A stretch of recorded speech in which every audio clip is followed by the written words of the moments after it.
the dad is supposed to watch his wife and what she consumes on her phone all day. Doesn't he have better things to do? What up, guys? Welcome to my reaction series. Today, we are reacting to modern women being addicted to their phones. So, Gen Z women, and I would even say millennial women, even boomer moms with Facebook, have just a terrible phone addictions to the point that I would say social media is far worse for women than corn is for men.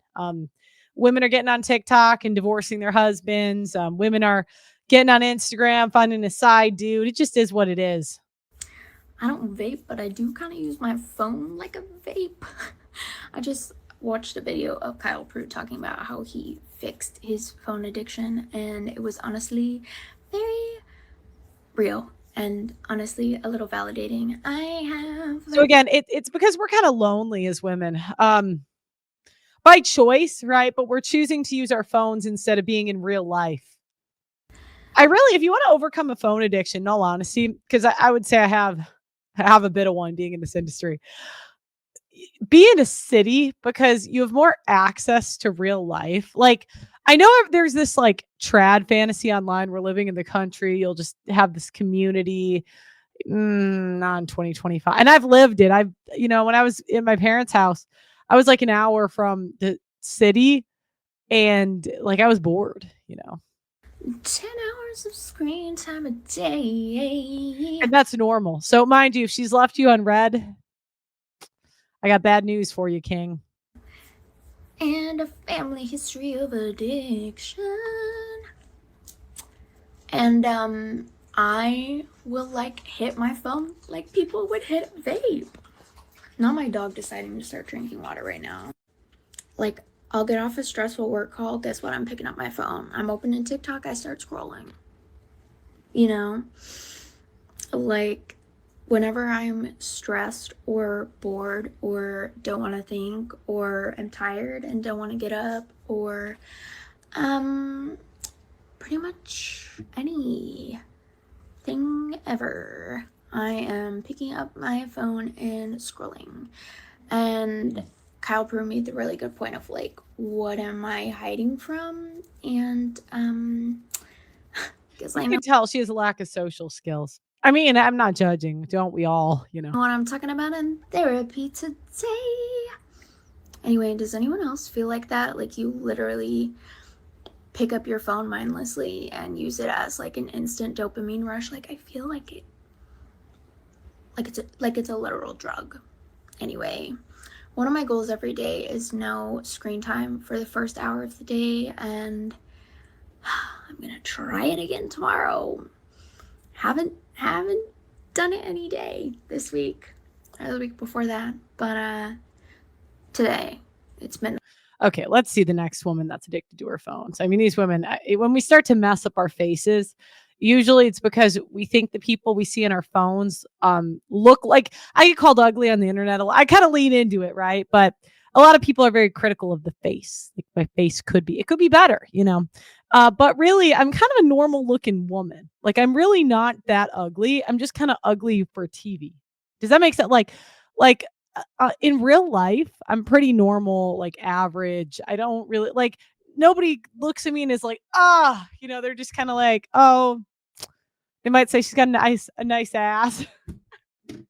I'm wilding today, guys. I'm sorry. Believe, and this might sound crazy, that in 10 years, people will be going to rehab for their phone. When I was in rehab in 2006, I was at this place in Arizona called the Meadows, and That'd be great. I would love a phone rehab. That'd be awesome. You know what's funny? There's like fat camps. Like I think even to lose the last 20 pounds, I would love a fat camp. I would really love it. Let's face it, free speech is a myth. Large social media companies reserve the right to judge and punish any content creators they see fit without due process or warning. How do I know?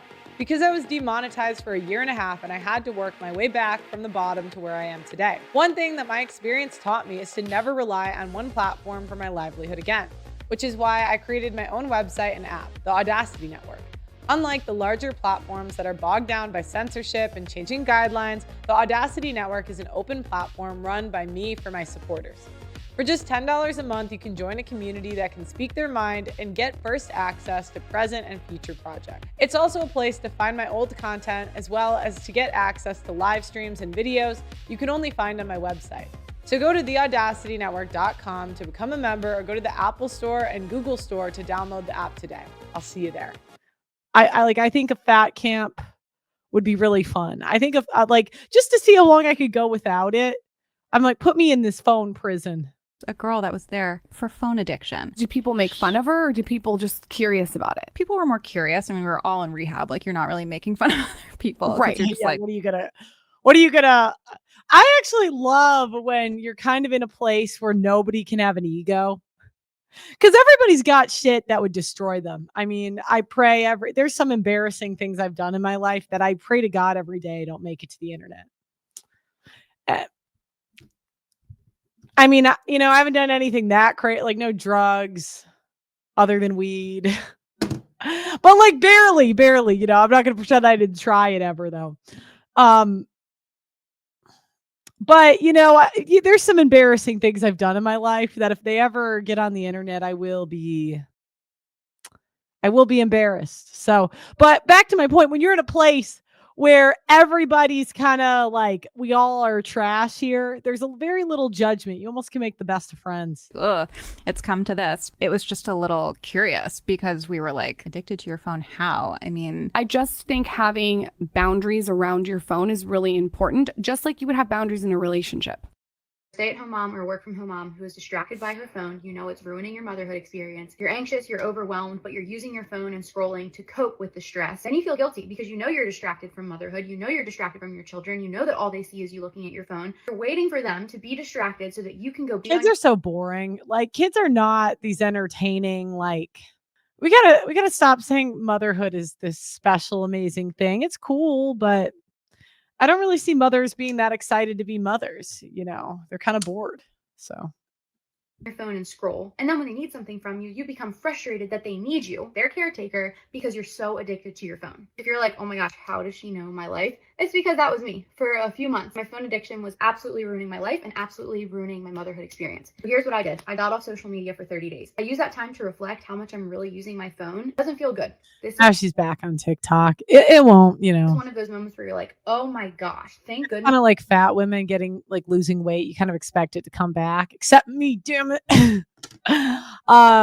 Women on social media addiction. Yeah, I mean, she'll go back. I took time away because this is actually repulsive and I'm wasting so much time on my phone. Then what I did for the next 30 days was just trial what it would look like to be on my phone only in the evenings or only during his nap time or only during lunchtime. And I came up with a really good flow and boundaries for me and my phone. And I feel a million times better. I have so much peace. I feel healthy. The best way I can describe it is I feel like I have a six-pack when it comes to digital wellness though. I don't feel guilty, anxious, or overwhelmed during the day or this desire to. Okay, I'm moving on. You're not that entertaining. All right, another one. White women, I would say phone addiction is mostly for white women. Because again, we're the ones doing these messed up things that are marketed to us because we want it. So it's our own fault. But for example, the trans stuff, the mom's on the phone too much. And the conservatives will say men just lead better. It's like, what? The dad is supposed to watch his wife and what she consumes on her phone all day. Doesn't he have better things to do? You're an adult. It's your problem. I know there's literally a direct correlation with me going on my phone when I wake up and having a bad day, and yet I still constantly do that. This morning, I got up and I went on my phone. Yeah, I was productive. I got dressed. I went to class.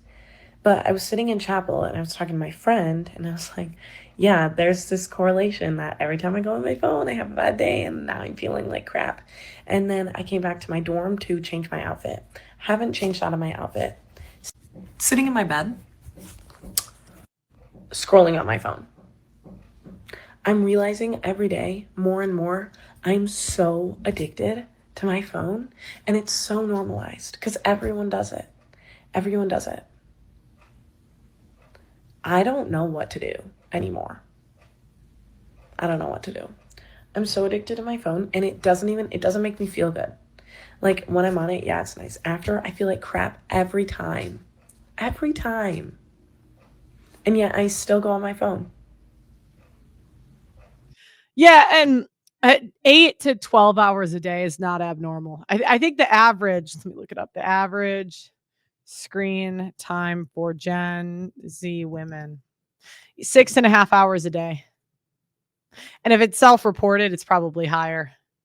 It says Gen Z men are an hour less, but I don't really believe, I don't know. I just have not seen Gen Z men have the phone addiction that Gen Z women do. But again, that's a social life. So again, Gen Z is not really going to have social lives. They still will, but it'll just be different. I mean, a lot of my friends I've made online, and I don't hate it. Like, some of them are pretty cool. So, all right, guys, like the video, subscribe to the channel, and I'll see you next time.